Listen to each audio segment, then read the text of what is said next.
What's going on, guys? This is Carl with the Racerred channel. Today I wanted to talk to you guys a little bit about the differences I've noticed between KTM and Beta as a whole. KTMs are a bit more expensive, first off.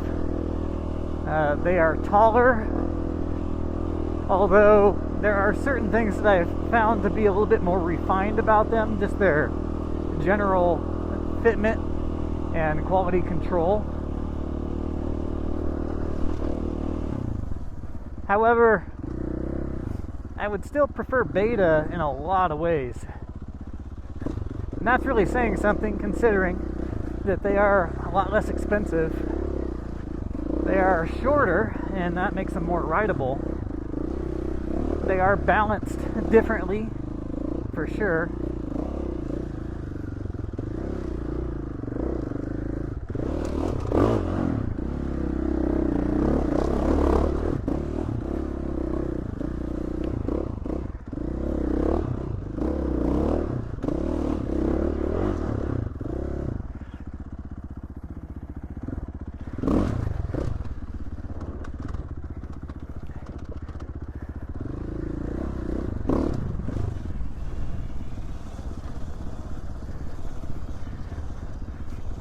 Beta feels like they are balanced more towards the rear wheel, whereas I've always felt that KTM and Husky are more balanced toward the front wheel. That's kind of a preference deal. One thing I really like about KTM as opposed to Beta is their clutch feel. The Brembo clutches are hard to beat, so if you're looking for good clutch feel and brake feel, KTMs are really good.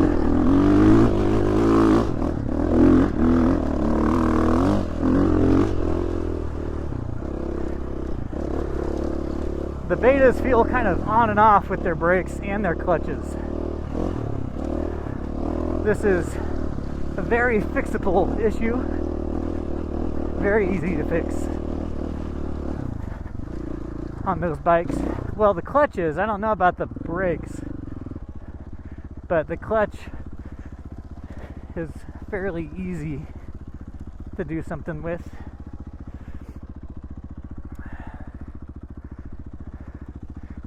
We're about to see if this was a bad idea or not. This is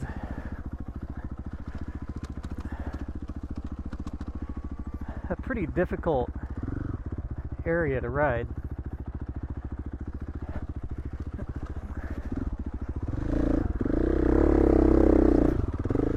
And it's muddy.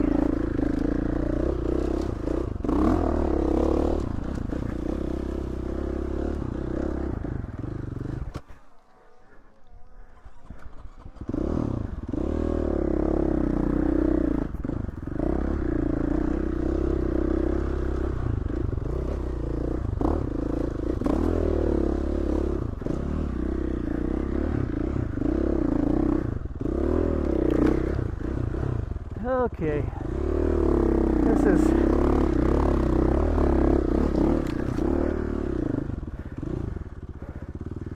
is slick. I'm not even gonna try this. It's all sloppy and no thank you.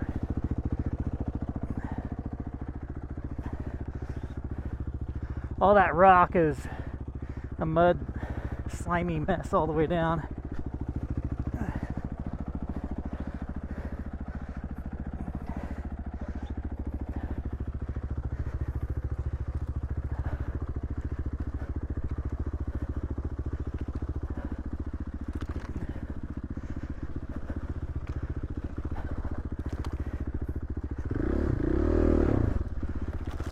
This particular bike will flame out like crazy, being a big 4-stroke.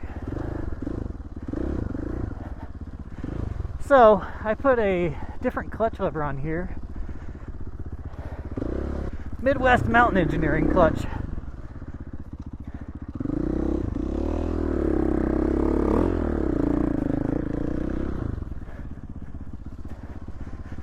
However, this gives you twice the contact patch of your clutch. So that has helped a little bit with this thing flaming out so much. What really helps is a 12-tooth countershaft sprocket, but I am running a 13 right now because I've got the same gearing that I use in desert racing. Sometimes I'll run a 14 for desert racing. This thing tends to run out of top end speed in a lot of sections, depending on how fast the race is. Tends to be okay if I'm in sand washes, but those desert races that have the big long stretches of road, that's where you really need some top speed.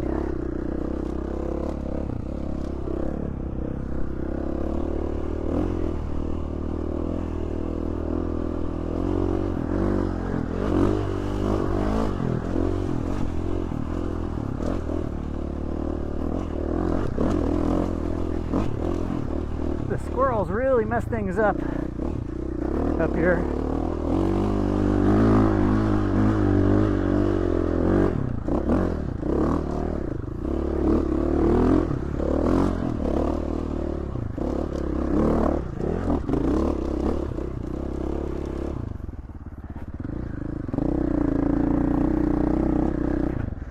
This kind of reminds me of a switchback. You have to kind of plan to throw your weight up and then drop your foot here. I see a lot of people making the mistake of not planning. They kind of get up here and try to turn, and then their lower foot they put out and then they fall this way on the downhill side. Just a quick tip. Hopefully it helps. I really don't know what this is like on the backside anymore.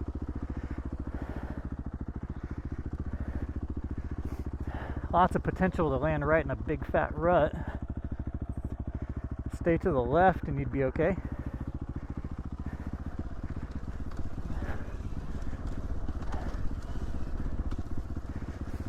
Lots of like just water erosion.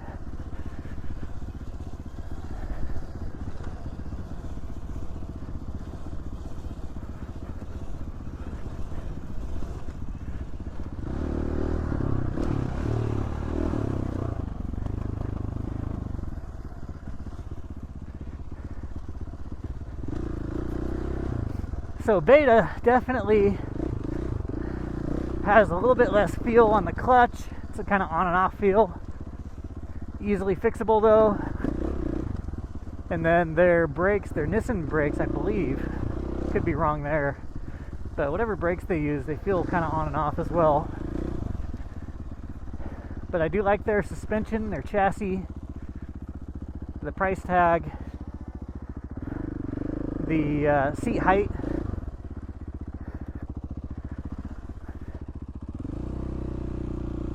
Overall, very good bikes. Well, I was attempting to go up that canyon. I didn't even attempt it being so sloppy up there.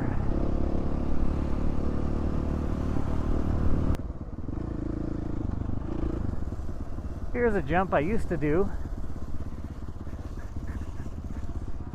Don't run into the telephone pole or wire. Good, nice and low. Fourth gear wide open right here is what I used to do, right up to this. And then I would jump from here over to that berm over there on the other side. It's a pretty big one. Something I wouldn't try these days. Especially solo, but probably not at all.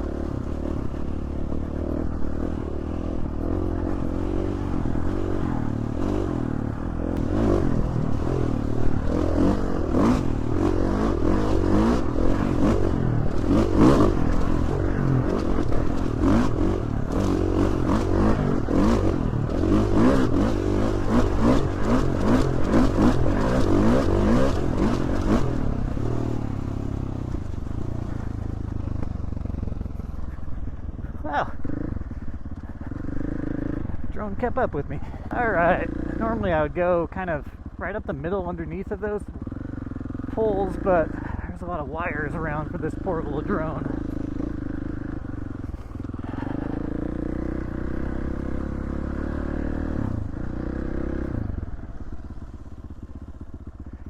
Anyways, I wanted to show you guys how to do a 90-degree turn uphill, because I think I've seen a lot of issues with this. So let's pretend that this sagebrush is a 90-degree turn, right at that sagebrush up there. Now I have to plan to throw my weight up to the uphill side as I turn left, and I'm going to drop this foot down onto the hill. What I see a lot of people doing is they start to turn, they put their downhill foot down, and then they fall downhill. I've seen this almost every ride I go out on a hard trail.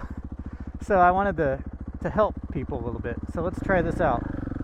There's a 90-degree turn up here at the sagebrush. Just like that. You're planning it the whole time. As I turned left, I was throwing my right foot to the uphill. Now, whatever obstacle I've got in front of me, I can work my way up. I can do whatever. You know, and luckily, it's pretty good traction out here, so it's helpful. Let's do this hill right here in front of me.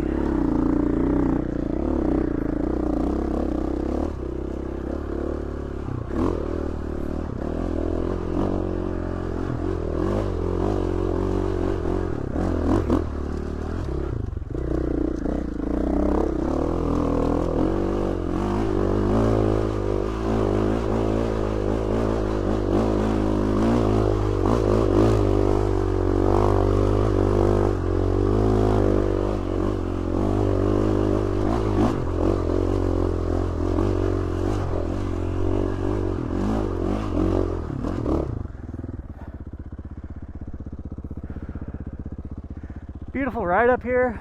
It's really an underrated spot. Really thankful this is still open. Traction's pretty good right now.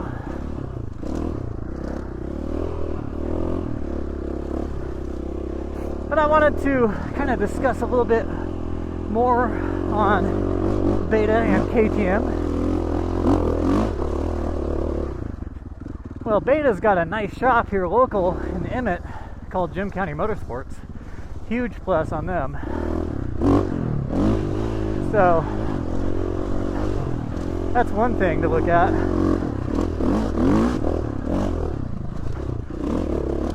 But KTM's got some nice ones too. Mainly the one in Nampa, Moto 1.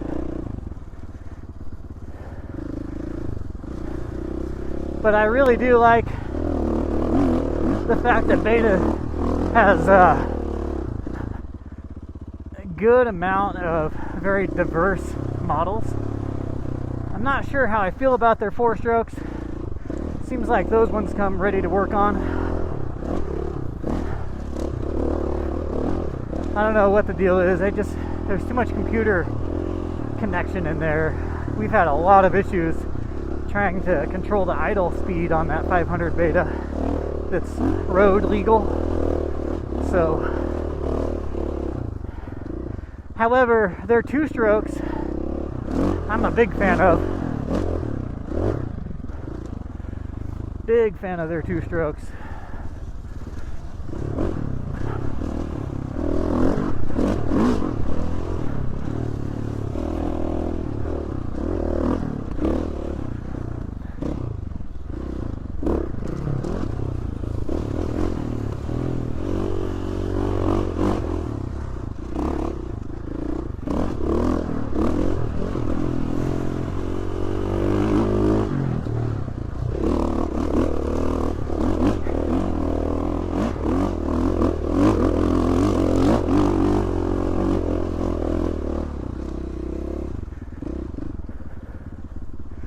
So they use Sachs front forks on their RR models. I think they still do that. And then they're using KYB on their race editions. I've heard mixed reviews on the KYB, and I have not ridden that model. But I have ridden their RR with the Sachs suspension. I've ridden mini bikes with that on there. And it feels good to me. It feels nice and balanced. when you slam on the front brake and put it on a heavy load coming into a corner, it doesn't twist to get you off balance. It has a very nice feel to it. And I don't get a lot of weird surprises from that suspension. Overall, I actually like the Sachs stuff.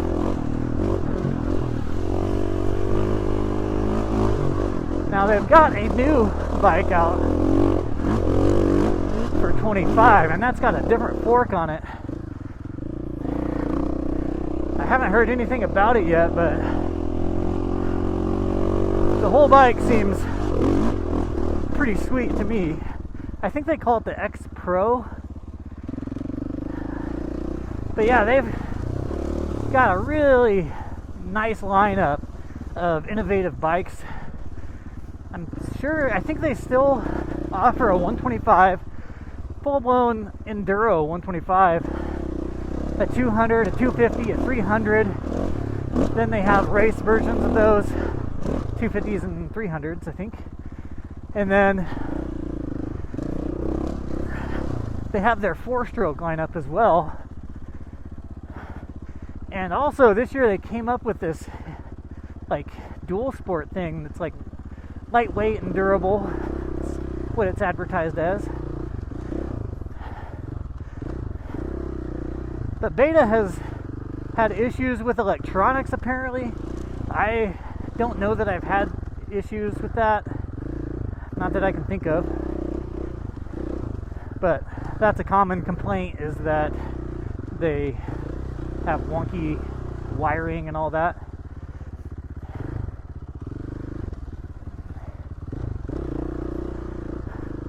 But what bike doesn't have weird issues? KTM just came out having all kinds of major engine issues, and they wouldn't help people out. Then they went bankrupt. So KTM is it's up in the air, to say the least. I think they have something like $300 billion in debt that they have to take care of.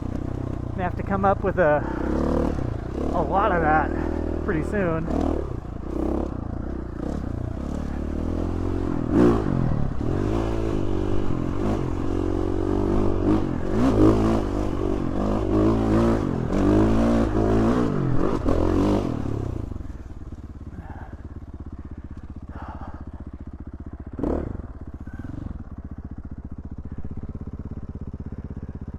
Yeah, buddy.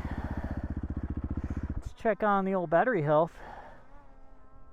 41%. Shoot, we might be able to make it back to the truck with 41%.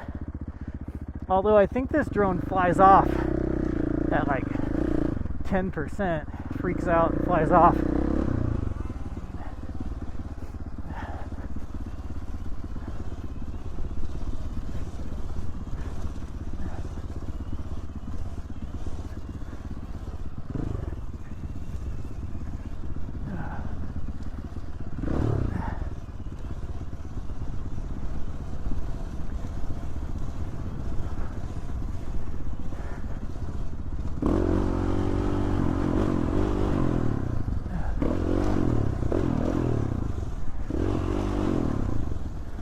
I heard it was pretty sloppy out here still, but I'm not seeing it. I should have taken that high line probably. This is a pretty big rut right here. Can't really see myself getting too stuck going downhill, but I can see myself getting pretty sloppy.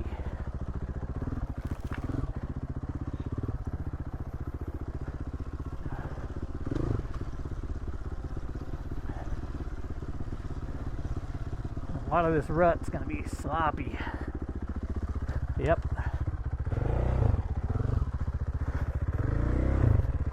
Oh. Quicksand.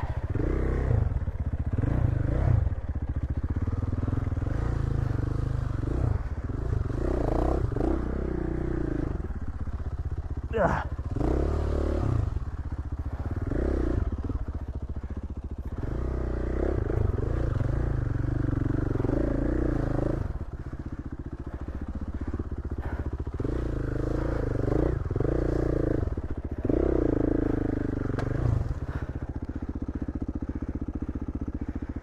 I just tried to steal the bike from me. Uh-oh.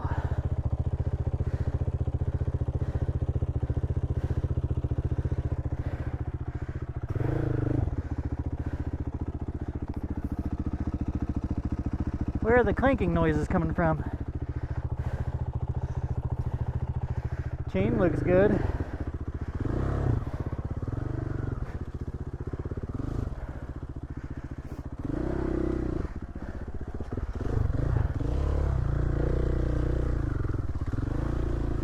I chose a bad ravine, not Abra ravine, a bad ravine.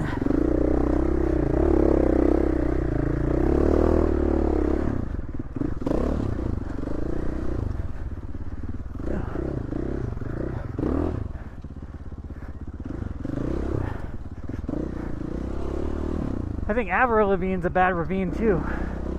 She's probably a little icky.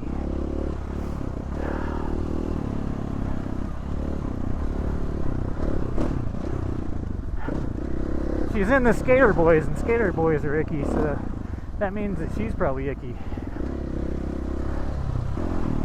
Alright, well, we got out of there just fine. I hope you enjoyed the video. Catch you guys on the next one. Beautiful day for a ride today. But I do believe that I'm going to have to go clean up. Look at all that. Look at that. Look at that natural erosion right there. Wow. No tracks up there. That's just natural water coming down the mountain. All this stuff is moving constantly. That's a big one. It decided to give up on me. Thanks for stopping by, guys. Catch you on the next video. Peace. I think I already said that.